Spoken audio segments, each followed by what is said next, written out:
Pramod, thank you from the bottom of my heart for accepting to do this. I'm just gonna try to attempt an introduction because I think even just reaching out to you was like I had like butterflies in my stomach to kind of just send you that first Instagram message.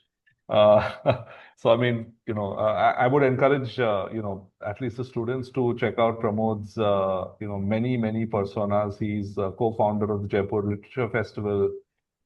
He's also, founded the Bhutan Literature Festival, which is still on. And I mean, apart from that, I think my first kind of fanboy moment with Pramod was his Topophilia page on Instagram, which is, to my mind, it's like looking into like a forensic scientist's mind. The kind of research and the kind of just deep insight on material culture and what has constituted an Indian identity over so many centuries. I think that is kind of fascinating to see. And every time he posts something, it sparks like 100 thoughts. In our work because which you're constantly looking for like a running start, right? To kind of make speculations interesting. And I mean, Pramod provides the longest possible running start. So Pramod, thank you so much for this. Yeah, I'll leave you to it. Thank you, Ayaz, for asking me to be part of this cohort. And I'm really happy to be here because it's also an audience and a realm that I don't regularly get to interact with. So I'm really excited about that. Just to give a small synopsis of what I do in my day job. And this is also interesting because it's for the first time that I'm doing a talk or a lecture or whatever you would want to call this, where my work is being channelized through the portals of a social media handle, where Topophilia in its own entity as an Instagram handle is telling a sense of storytelling of art history, of material culture, which is the region where I work in. Um, I'm a museologist and an archivist, and I work at a small museum consulting company and an archiving company. We essentially create archives and museums for collectors, individuals, and institutions. And about 4 to 5 years back, I realized that we were coming across so much material, but the histories and the stories connected to them were scant. Not too many people knew what was talked about beyond what was just being seen in the major museum collection. So the same old images would be repeated ad nauseum, and you would get a sense of what people were looking at. But it really didn't make sense because we saw that there was so much more that was going on, particularly in Indian institutions, which are not being covered because we don't have a culture whereby these archives are put out for people to look at. So we started our own journey of figuring out how is it that we want to do. Wait, I'm just trying to move a slide. Let's see how this, okay, this should work. So we try to look at our own ways of trying to understand how are we looking at objects, how are we looking at material culture, how are we trying to make sense of what is around us. And this long passage of time when we associate ourselves over a subcontinent called India. It's a name we've given ourselves outside of given ourselves to this nation, to this polity, to this lot of people. But what does it really mean when you look at our material culture? So I'm trying to take you back to what is popularly called Indus Valley, Harappan civilization, Sindhu Saraswati, whatever newer confabulation you may want to look at it. I'm just looking at it not because it is important for you to look at an older date, but this is where we are starting to see highly sophisticated material culture being created. And terracotta, ceramics that are painted, unpainted, very thin, very thick, very finely shaped, very defined by the kind of artworks that is being put onto it. You are starting to see a great realm of material emerging at this time. And when everybody looks at the dancing girl from Harappa or Mohenjo-daro or the figure of the man, you tend to forget that there's a much larger lot of material that came out at that point. What is that material? Are we looking at any of that? Is really the first problem that we raise. About 1,000 years later, we come across this fascinating red jasper torso, a male torso. This is again from Harappa, Mohenjo-daro. What's really interesting, and I paraphrase John Marshall, the scholar who unearthed this in the archaeological day, the early 20th century, he's shocked because he's realized there's a new civilization we are talking about. But how can they be modeling and creating something which even the Greeks were able to do only 3,000 years later? You're looking at jasper, a stone that is nowhere seen in this belt. So clearly it's come from somewhere else. You're looking at a statue which has very clear ways in which other materials were added to create the head and the arms, which we've lost now. So perhaps there were jeweled additions to it which have gone. But what's fascinating him right now is that the modeling is so distinct. It is not Greco-Roman, it is very Indian. Look at the slight paunch of the figure. And then you look at what's happening at the armholes. Both the armholes have been created with a tubular drill. Where is this technology coming from? How are you using this and making this?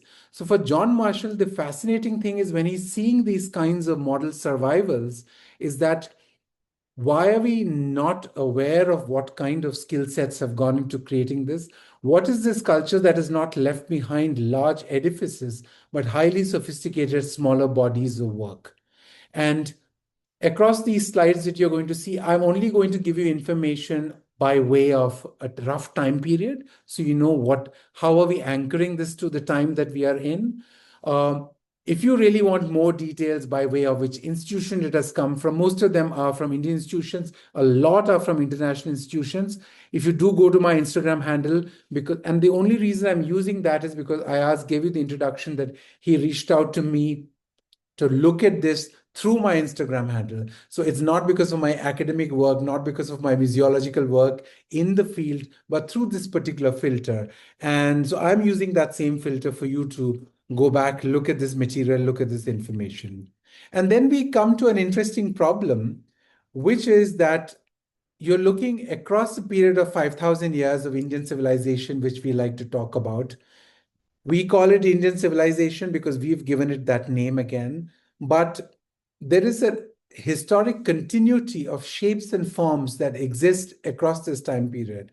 So you're seeing a circular ivory bangle or a bone bangle from 3000 BCE.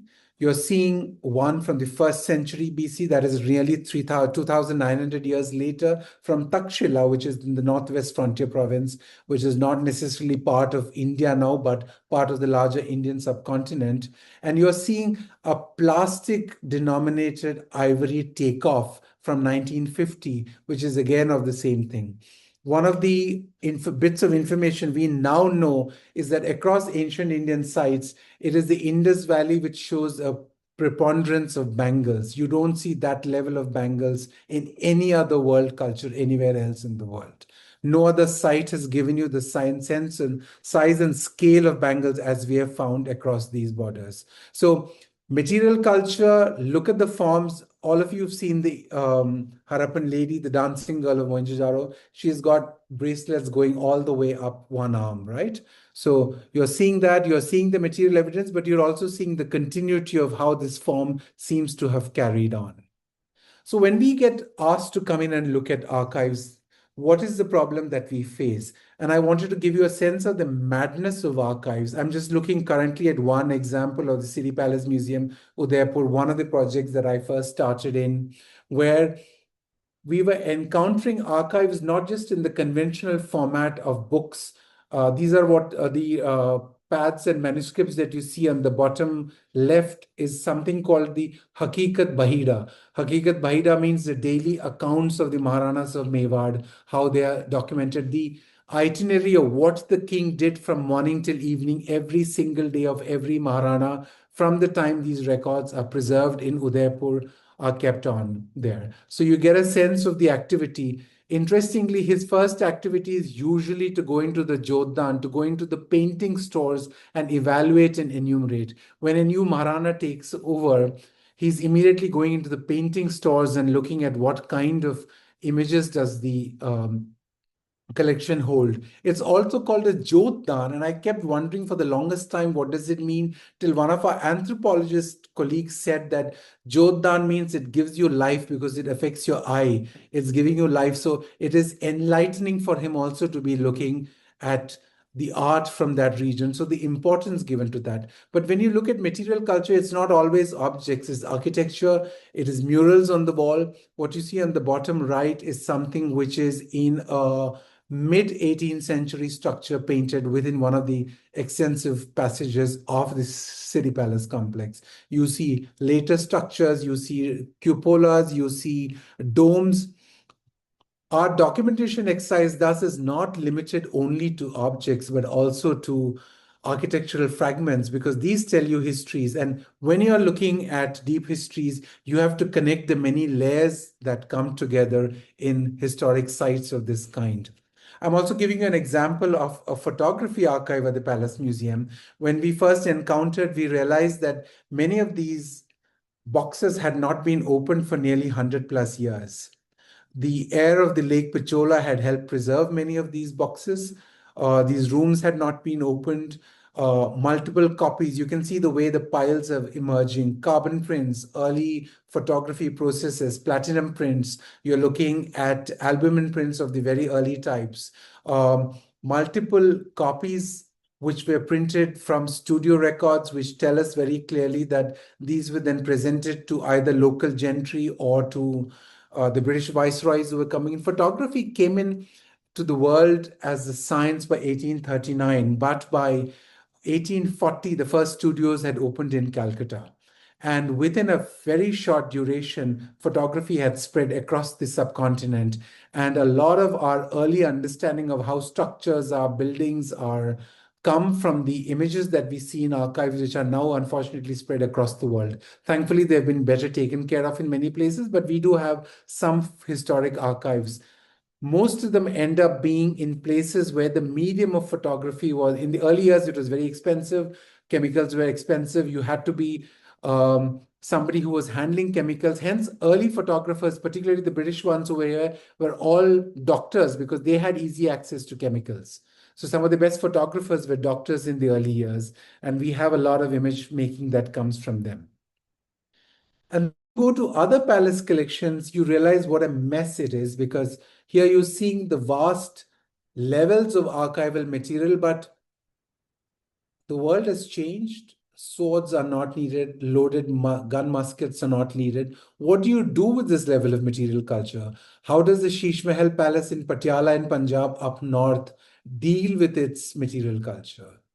These are the stores of the palace. There is no way to show more than 1,000 plus arms. How do you show them? What do you do with them? Who are the conservators? Who takes care of this material? So the history is not just affecting us in the size sense of scale of what we have, but what are we doing with this material, and are we even able to manage it?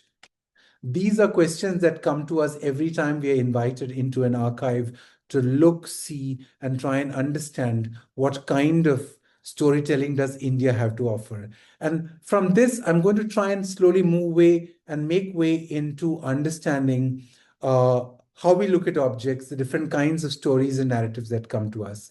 Digging up the past has been something that the Archaeological Survey of India really pioneered, one of the early archaeology systems within the world. By the 1860s, 70s, fairly well-established discipline. I'm just showing you the Ashokan Mauryan Capital, which is, of course, become our national symbol now. You see the dig in which it was found, the early photograph taken of it in the by 1907 or so.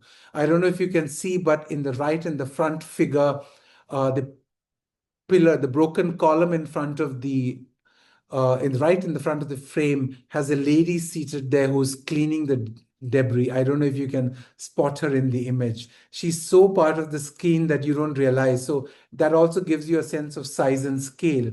But really what's important here for us to understand is in our entire journey of 3rd century BC Ashokan pillar to 2026, we still don't know how was this Mauryan capital polished. The polish is something that we have not been able to figure out how was this polish done to it. That gloss and shine that you see is not new. It is something that seems to have lasted for 3,000 plus years. Again, when you look at all the other pillar columns from that period, not just from the Mauryan, but subsequently the Guptas copied a few of these styles as well, you tend to see animals which are not from the Indian subcontinent. So where was this idea of putting lions coming up? So what debt do we owe to travelers? What debt do we owe to storytelling and histories from outside that are coming in? And what is it that you can truly call original in your own world, right? This makes me question every perceived narrative of when we put forward a theory. And that's how I started by telling you we simply don't know enough.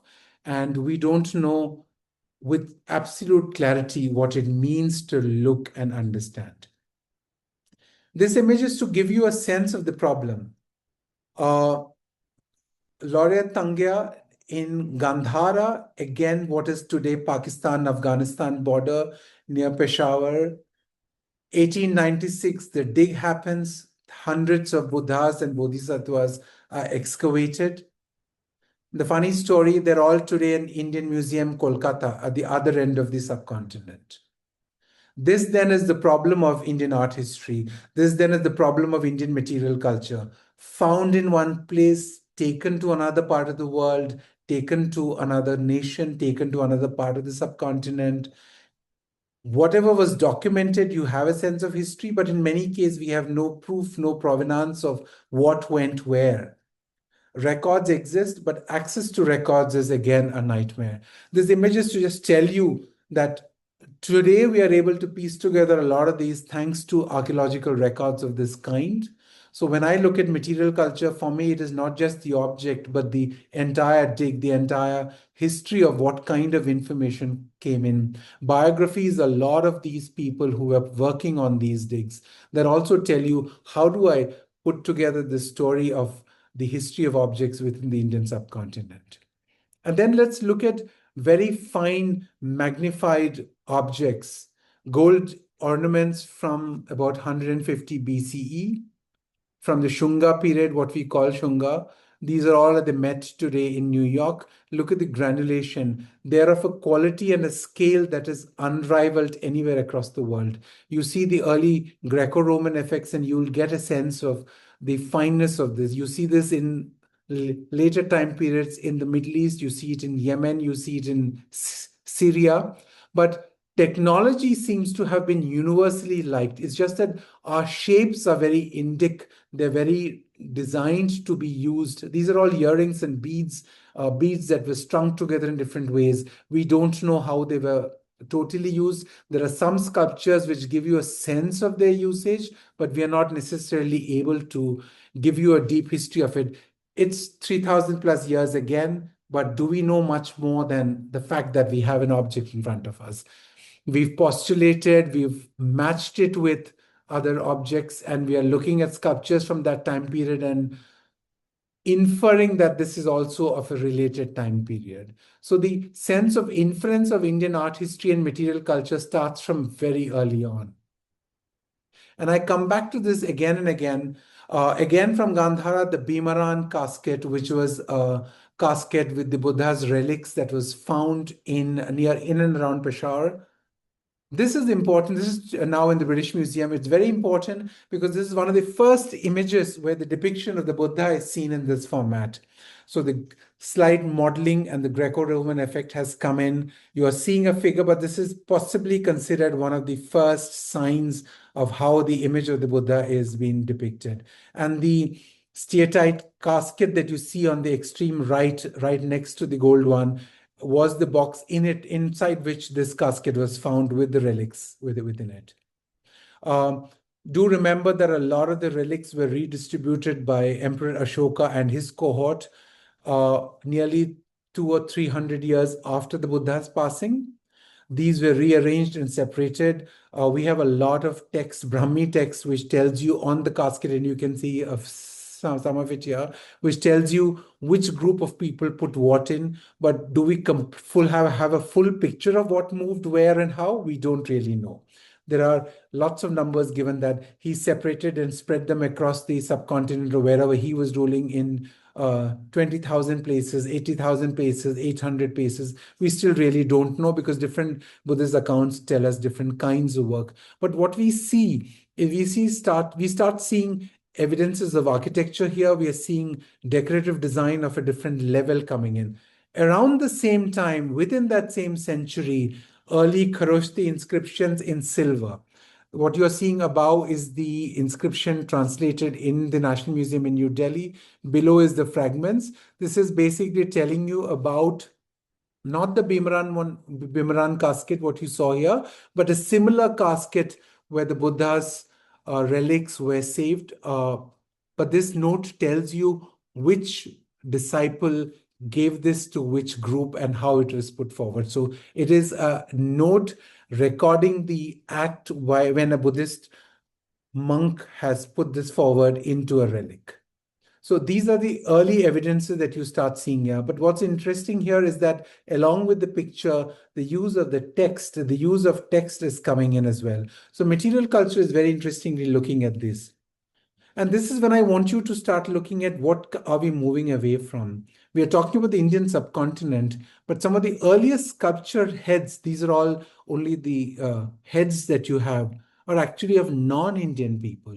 These are Egyptian, Scythian, Roman, and Greco people whose heads have been found, whose sculptured heads have been found across North India. And in this case, this is entirely across Uttar Pradesh and Madhya Pradesh and that abouts. Most of this is across the National Museum in India, some in the Indian Museum, and in other museum collections across the country.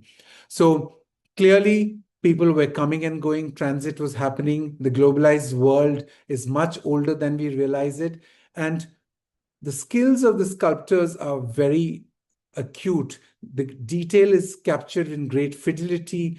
The portrayal of these people are very distinct and different. So we are looking at a 300 to 400 period. There is also a group of paintings we see subsequently of other foreigners, but I'm looking at the early sculptures here. I'm not looking at the painted reliefs that we come across. And then we come across something which is really, really fascinating for me, is a group of sandstone and terracotta plaques which are scattered in museums across the world, including, thankfully, a small group in Srinagar at the SP Museum.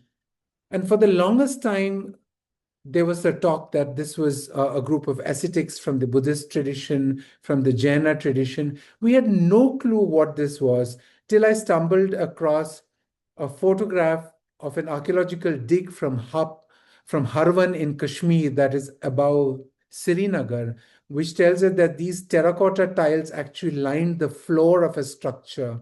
And that site was plundered, and that's how this went across the world. And as you see here, look at the wall, the standing wall. The entire figure is lined with how these structures were being used, right? So you're getting a sense of how these tiles were used. And today our information tells us, and most scholars have come to the conclusion that this is neither Buddhist nor Jain nor Hindu, but it is a long lost religion called the Ajivikas, whose presence is not recorded anymore in the contemporary realm of within the Indian subcontinent. A lot of scholarship has gone into Ajivikas and their times and their life, but we have no more adherents or practitioners of the Ajivika sect. So this is supposed to be a depiction of that. You know, there are very interesting stories where they say that Emperor Ashoka's mother was probably Ajivika. They were part of the Shramanistic tradition of the time.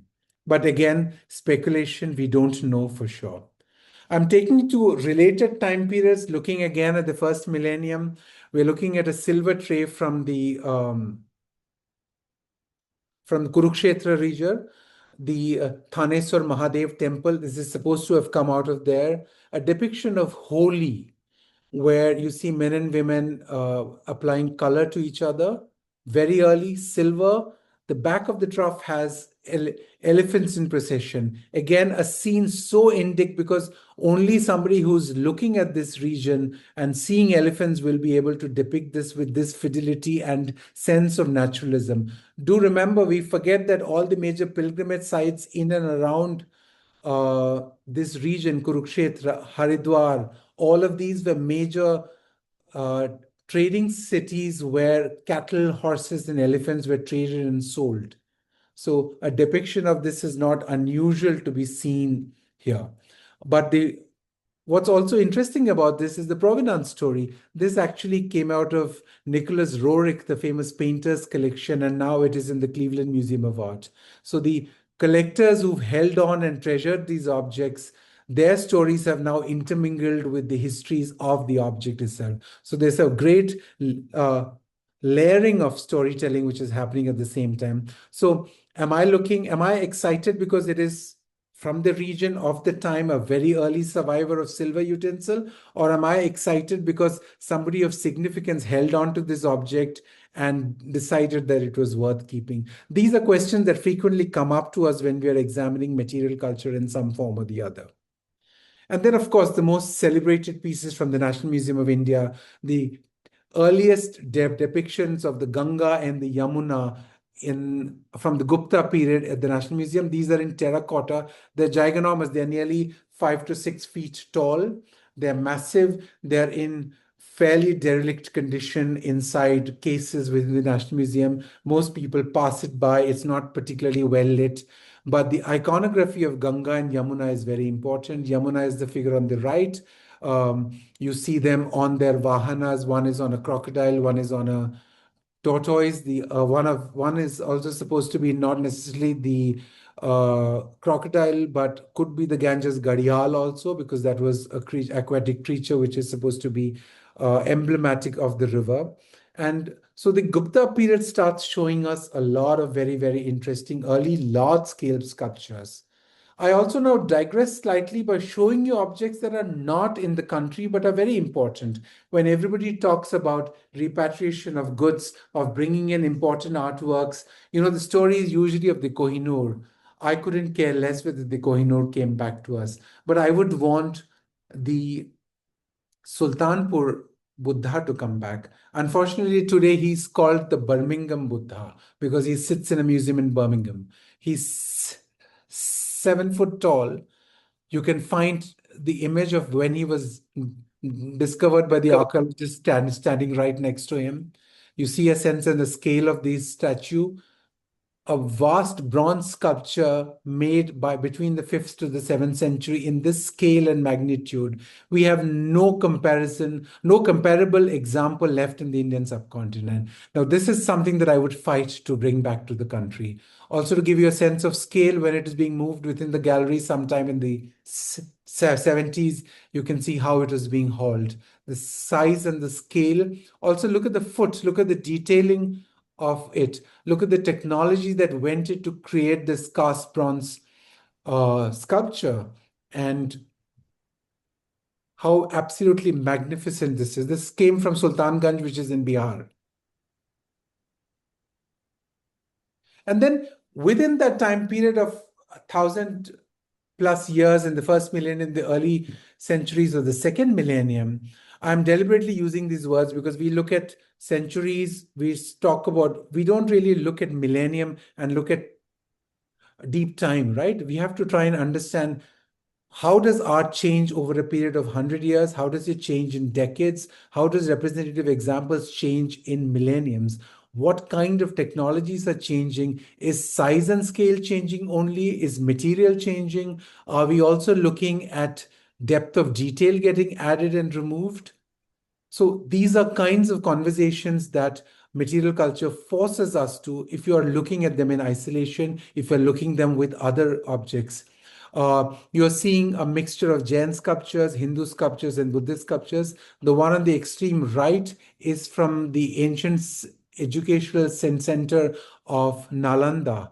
The image in the image to the top left of it is actually from central India, where there's an inscription of the Buddha where the donor has said that may the Buddha's message be spread far and wide of peace and tranquility for all humanity. So he's dedicating it and giving it, but he's talking about a message that he feels needs to go out to the world. Right below it is a Vaishnavite bronze, but that comes from Kashmir from the 6th, 7th centuries. So you're seeing a plethora of objects in different sizes and scales, which tells you different kinds of stories, but the mediums can be similar. The sciences and technologies going into creating them can be similar. But when you see them in isolation, you're not understanding that a larger story is actually being told here. You're getting a sense of a story of a culture and a civilization which is not perfect. So it's not as if it was only a Hindu rule, or by the 8th century, Islam had come in, or the Jains had a preponderance at a certain time, or that a lot of religious discourses, practices, philosophies, ideologies, behavioral patterns were moving simultaneously. And the craft person, the material culture being created, was usually the same chap who was making it across these borders and boundaries. So the same creator was making it for a Buddhist patron, for a Islamic patron, for a Hindu patron. All of the people creating these kinds of objects were fairly similar. Guilds were fairly similar. And then we come to something in the second millennium. We start looking at something very interesting. And I deliberately pull this example out because conventional narrative conveniently now talks about Khilji's plunder in the 12th, 13th, 14th century of Nalanda. But what's interesting in this group of, you're right now seeing about three reproductions in stone, different kinds of stone. There's also a model in wood, which is there at the V&A, of the temple at Bodh Gaya, the Mahabodhi Temple at Bodh Gaya. These are models. And I kept wondering, why is there a preponderance of these sculptures cropping up in museum collections from the same time period? It is from the beginning of the second millennium. 10th, 11th, 12th is largely when we are seeing this.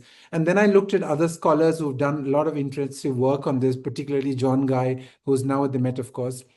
And he says that this is the time period when even the Hindu kingdoms of that region were not necessarily allowing Buddhist pilgrims easy access to come look at these Buddhist temples. These Buddhist shrines had been reappropriated as Hindu temples at that time. And so pilgrims eagerly sought any kind of souvenir, even if they didn't necessarily get access to the site. So it's not just another kind of person who has come and destroyed these sites, but multiple narratives are happening. One religion does tend to take over from another. Different kinds of religious belief coexist, but surviving evidences also make us question what kind of histories and narratives are we constantly encountering.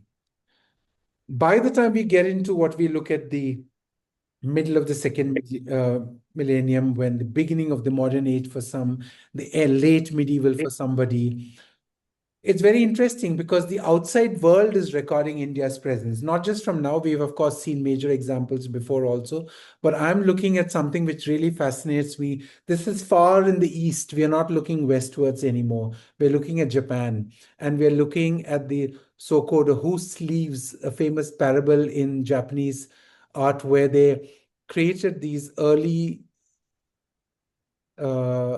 late 15th, late 16th, early 17th century screens where kimonos are depicted hanging on hangers. And these kind of hangers sort of give you a sense of what kind of people inhabit these, what are their histories, the people whose clothes are being shared here. So these are philosophical questions being asked. But what is of interest to us is the textile at the bottom right. These are kalamkaris that have gone clearly from India. So scholars are saying that this is the time when the Japanese have cut themselves off completely. It is only in a small island where the Portuguese are reaching. And A material culture is still reaching these frontiers, and they are in a position to depict these in their art forms. So the idea of India is resonating and is being captured in different formats, not because it's important for us, but it's important for them. These are the highest trade goods and luxury goods that are reaching their markets. They have such high value that even their finest artists are choosing to start depicting them. And at the same time, the Portuguese have started entering India. These are terracotta bricks that have been created in the Hooghly Valley, in the Hooghly banks, when they're encountering the Portuguese catamarans and ships that are entering into that region. These two examples are from the National Museum's collection in New Delhi. And you can see Portuguese soldiers within the Portuguese boats that are entering. Again, Bengal has a preponderance of terracotta brick temples where you see a lot of very, very interesting imagery. So your observed world is being depicted across time periods in a lot of the material. Similar time, looking at kalamkari rumals, which are depicting foreigners. This is an example of the Met.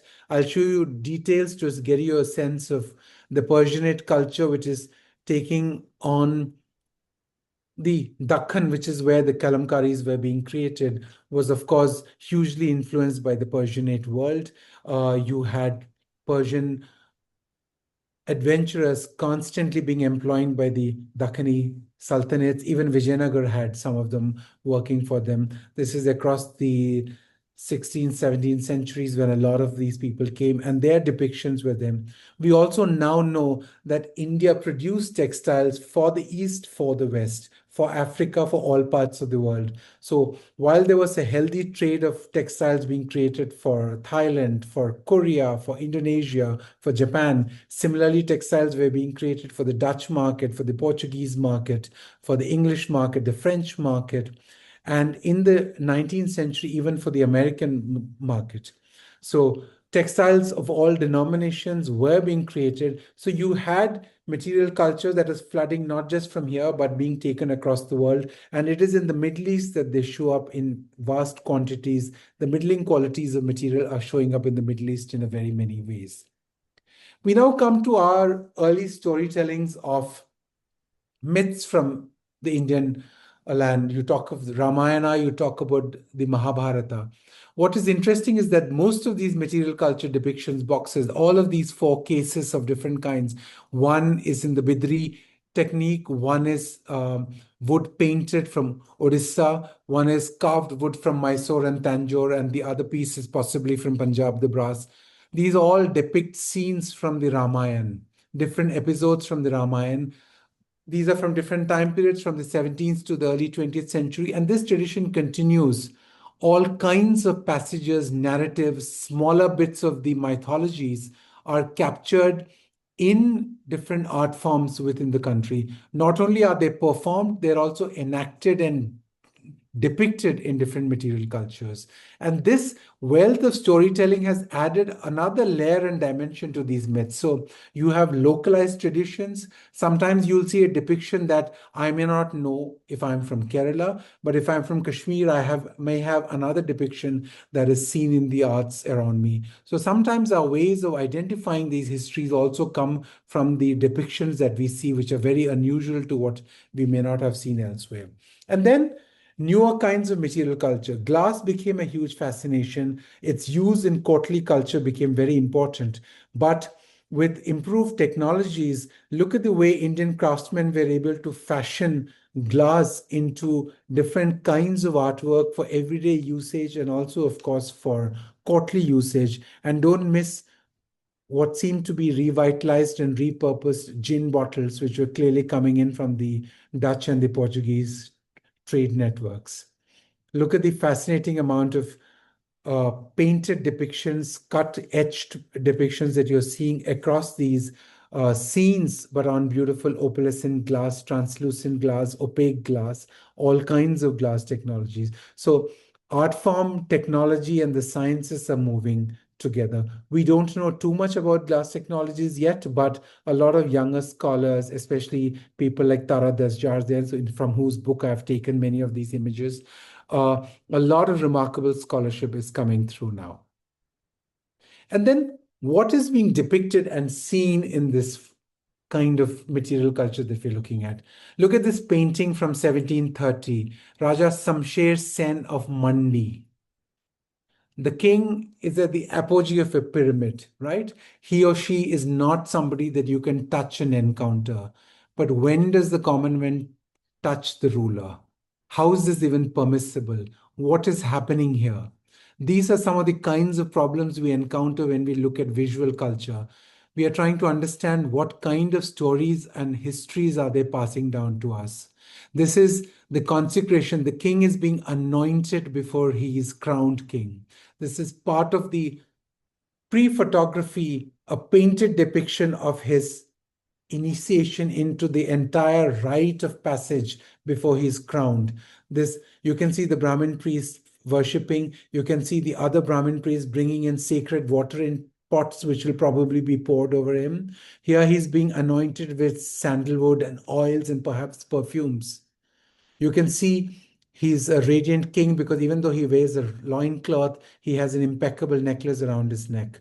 So all kinds of clues are being given to him. The reason we have identified him as Shamsher Singh is that Shamsher Sen is because there's a large group of Mandi paintings which depict him in different garbs, and he was particularly fond of being portrayed in this format. So continuous narrative images of in a lot of these cases come. So when you look at these images, this is what is traditionally known as the Indic style of looking at these images, an Indic style where the person is an idealized figure and not necessarily as perfectly drawn out as you would see in a Mughal style painting. These are not differences. These are the inherent stylistic idiosyncrasies of the way artists and patrons decided they wanted to be seen. And these two or three different schools sometimes merged, sometimes collided, but the result was so extraordinary that every kind of art was absorbed and channelized into a newer way of being depicted within the Indian subcontinent. And that's what I really find fascinating. By the mid to the late 18th century, a lot of European artists were coming in. This is the fascinating portrait that Adam Eaker, the curator of the Met, recently worked on. We now know that she is Joanna de Silva, a Bengali ayah for a British family whose portrait was strangely painted. Perhaps she was that close to the family and they commissioned an artist to paint her image. Today, this hangs in a gallery as one of the only subaltern figures in a portrait gallery of some of the greatest portraits of the British era in the Metropolitan Museum of Art. And this was painted by a British painter, of course, in 1792, but it is of an Indian lady, an ayah, who traveled to the UK with her wards and was living with the family. We now know that she was possibly of Goan origin. So Adam has published a fantastic story that almost teases out her entire story. And most of these images are from my Instagram account. You'll find them there. You'll also read more about the stories and the narratives and even details like period, medium, which collection they're all. Most of that is detailed out here. I'm trying to reduce it here because I want you to only focus on the image and the version and my narrative and story of what I want you to look and understand. Pretty much same time, what are Indian artists doing? Scales have changed. Yogic concepts of the human chakras, the yoga sciences are being depicted in visual format. Image on the left from Tanjore, Mysore belt, South India. Image on the right from the slightly more North Indian traditions. Depictions, the idea, the concept behind it is fairly similar, but the formats that each stylistic idiom decides it needs to show is very varied. These kind of comparisons have not really happened in our art history today. We've got a lot of study possibly happening across the world, but in Indian institutions, we don't really see too much of it happening. Even if they're isolated, and these are not stories that we bring forward together. So one of our attempts in projects that we work across is that how do we allow for newer scholarships and deeper pondering go into looking at these images? What kind of histories can we pull out from these regions? are we even bothering to scrutinize and look at these languages that are mentioned here? Are we trying to understand what their true meanings are? And then something fascinating from the 19th century, a time where a lot of scientific advances are happening. Science is clearly moving hand in hand with a lot of superstition, you may call it astrology. These are all astrological science created somewhere in the 19th century. Again, at the National Museum in New Delhi, we don't know which part of India. We think it is South India, but we are not sure where these stones come. These are all large stone slabs carved with the astrological signs of the different stars which have been portrayed on them. And at the same time, the 18th and 19th century, you're seeing a lot of scientific manuscripts being studied. The Lilavati, other kinds of important manuscripts. Now, this is a very interesting story for us here because these are scientific manuscripts which come down from Aryabhatta and Bhaskara's time. But the tradition in India was that subsequent scholars would rewrite and restudy and add their versions and commentaries on it, and it would be passed down. So museum collections frequently have multiple timelines of these objects. You have objects, if you're lucky, say the Bhakshali manuscripts, the earliest mathematical manuscripts from India, which are now sadly in England and not in India. And then you see later studies of them in other parts of India, in palm leaf manuscripts, in paper, in parchment, in other kinds of material histories, right? So the tradition of the use of zero, which is so talked about constantly, we start seeing that in records which are there. It's just that we've not really done a detailed study where we are looking at what kind of time periods have been examining, what deeper histories that we should be looking and understanding at this point. And then I come to a very problematic part of material culture, which also excites me no end. And this is an example that I recently spoke about in another context. 1875-76, the then Prince of Wales comes visiting across the Indian subcontinent, travels in a large troop. He's gifted gifts across all the princely courts that he visits. A few years back, then the Queen's Collection, now the King's Collection in Windsor Castle and Buckingham Palace, put up a major exhibition of the gifts he was given in the 1870s when he came. And this perfume bottle, incense bottle, was really one of the highlights of the exhibition. And this is where the problem comes for me. It's a beautiful incense box. You unscrew the top and the 4 petals open out, and there are about 8 incense bottles inside.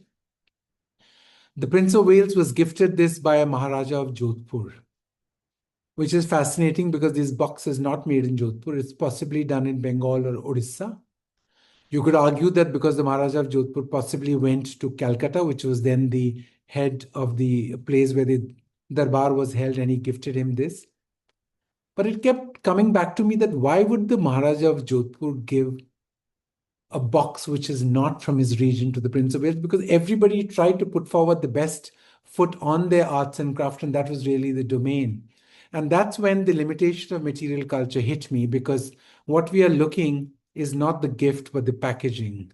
What no record has documented, no provenance record, no documentation record has documented is what was the perfumes that were inside these bottles. We have no trace of that left anymore. Jodhpur with no water. The Maharaja understood the importance of what smell meant in his culture. Across Rajasthan's court, when Darbaris met or when visitors came, boxes and trays of perfume were exchanged so that those who had just come in could inhale perfume and be refreshed when they got in, because all kinds of odorous smells were outside, right? When you came into these regions, that is what you needed first. So he gave the most precious gift from him, but we've saved the packaging and we talk about it, but we've not really looked at the history of the actual object. So this, when I encountered this, this constantly made me think that, am I looking at packaging or am I looking at the object? That is something that really, really came to sit for me. Similarly, another object that was given to him at that time period, a model of a Jaipur townhouse, quite fascinating, detailed to its minute core, fascinating levels of information that you see from these townhouses. If you go to Jaipur, in the old city, townhouses pretty much remain the same. They're quite extraordinary in size and scale, and so is this model. And then, while townhouses are being created, crystal chairs are being ordered from Europe to replenish these or refurbish or furnish these palace complexes. And Osler and other grand companies who are producing these crystal chairs for rulers and rich potentates are preparing detailed drawings. And these kinds of material histories also come to us. So we constantly look at ephemera. We look at other kinds of things that were not meant to be saved, posters, manuals, records that tell us much larger stories, handbills, bills of purchase. These are also things that give you a much larger storyline of what is going on with material culture. And sometimes crucial information comes from here, and the best archives preserve and hold on to these deep histories. Islam, where your sense of worship is to make you look at, not really have objects, or to pray and look at objects that are, this is when you worship a certain way, where you're not supposed to look at objects and make it important in any way. But in Awadh, these kinds of objects were created where if somebody was ill or you were going on a journey, fresh water would be poured onto these, swirled around, and then consumed, saying that barakat, or the blessings of the Almighty, would come to the traveler. And so you get a sense that how cultures change religions also. So when you've come in and you've realized that your other, the people who inhabit the land with you of other denominations have different ways of salvaging their faith, you too create your own ways of looking at faith. And the remnants of these objects, be it a Shia alam or be it these kinds of bowls with keys, with hopes and prayers, which are then swallowed and consumed, are also histories that we have to look beyond just as pure objects that are kept there. I'm trying to get to my last few slides because I also want to keep a healthy sense of time for discussion. Something at the Raja Dinkar Kelkar Museum in Pune, which really moved me. 1895, a sari which was donated by the Kirloskar family from Hyderabad to the museum. A Kasuti sari, where the ilkal embroidery is the technique of the embroidery that has come on this Kasuti sari. Kasuti is a sari prepared and created in the Karnataka-Maharashtra border areas in and around Dharwad, all of those regions. And the story goes that the museum label just tells you the name and that it's gifted by a Kirloskar. But after I'd done an Instagram post, a very close friend of mine, a textile scholar, historian, and a maker of textiles, messaged me saying, Pramod, I'm so glad you saw this, but this is the true story. And she tells me that she knew the family who had donated it, and they had given her a story which was so incredible. And it shamed me into realizing that the museum didn't think it was important to talk about that history. So the story goes that the lady who donated the sari to the museum inherited it from her mother-in-law. The patriarch, the mother-in-law, actually inherited it from her two grand aunts who had made this sari. This is a symbol of wedding, a marriage sari, which is probably worn on an important rites of passage. The embroidery shows all the major shrines and temples within that region. It talks about, it has got a famous Maratha poet, Morpan's poetry embroidered onto it. Also, you see some bits of it in the slides that I've gone. But the two grand aunts of this lady who gave it to, who made these textiles, were widowed, were child widows. And this was an embroidered sari that they themselves would never wear. But they had given this, and it was preserved by their niece, who brought it out every year when something significant happened in their rites of passage, when the Gauri Puja or major religious shrines were enacted, where religious ceremonies were enacted. This formed the backdrop of the shrine that was created. So in a time where widows were shunned and kept out, this lady decided that the most important piece that would be part of all the religious ceremonies was something that was crafted by two young child widows in her family. And she kept it so sacred to her that it's only after her passing that her daughter-in-law encountered it. And this became celebrated. Raja Dinkar Kelkar is supposed to have gone and asked for it. It was not given because they said this is an important family heirloom. But about 40 years later, the family decided that it was perhaps best to be sent into the care of a museum so that others could also see it. And my great regret is that we show the object, but we are unable to tell the story of this object. And this is really a beautiful way to try and understand the multiple histories and deep narratives that many of these objects come to us. Are we doing justice by looking at what I call a tombstone? In our museum parlance, the basic description that you see attached to an object is called the tombstone caption. That just tells you made, what is the material, who made it, if you know, what is the time period, if you know, and which region it came from at best, and maybe a donator, if at all that information is available. But nothing more than that. But collections show you fascinating things. Patwa scrolls from Bengal, Bihar, the depiction of mythologies, and the folk and rural versions of how some of these storytelling comes in. You saw them in slightly more formal ways earlier when I showed you the depiction across boxes and containers. Maybe I've gone too far back.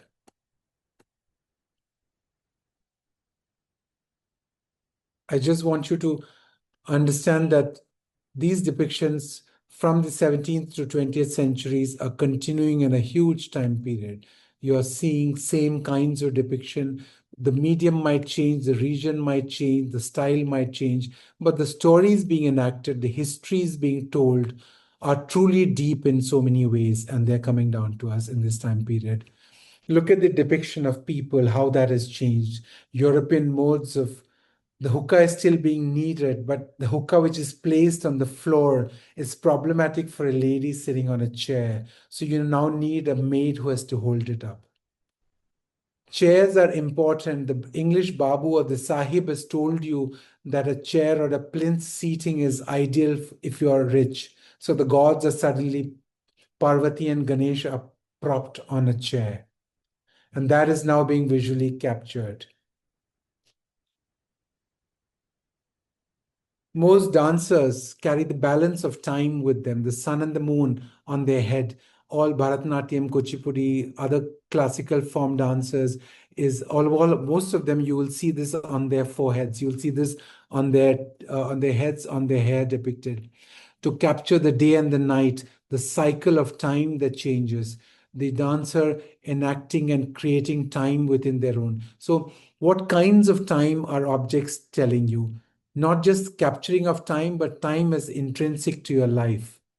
The humble bounty of Bengal, where vegetables, fish is cut using sharp knives. But the object need not be pedestrian. The object can also carry different kinds of look and feel to give you a sense of how beauty and aesthetics needs to be brought into everyday life. It's not just for the court, but it's for the humble kitchen too. And this fascinating series of pipes from Nagaland, 20th century objects, which are now today in the National Museum, telling us about frugal materials that were, every culture had to materials that would become very important for them. Uh, what you saw in and around you, your people, your animal, your wildlife, all of it depicted, your own stories coming to you. We see the objects, we may not always know these stories.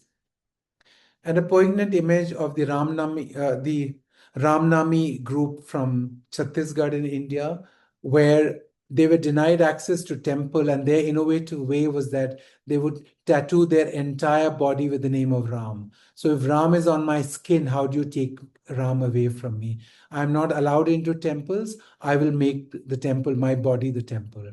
And the headpiece of one of their temple priests, of their community elders, is now in the National Museum.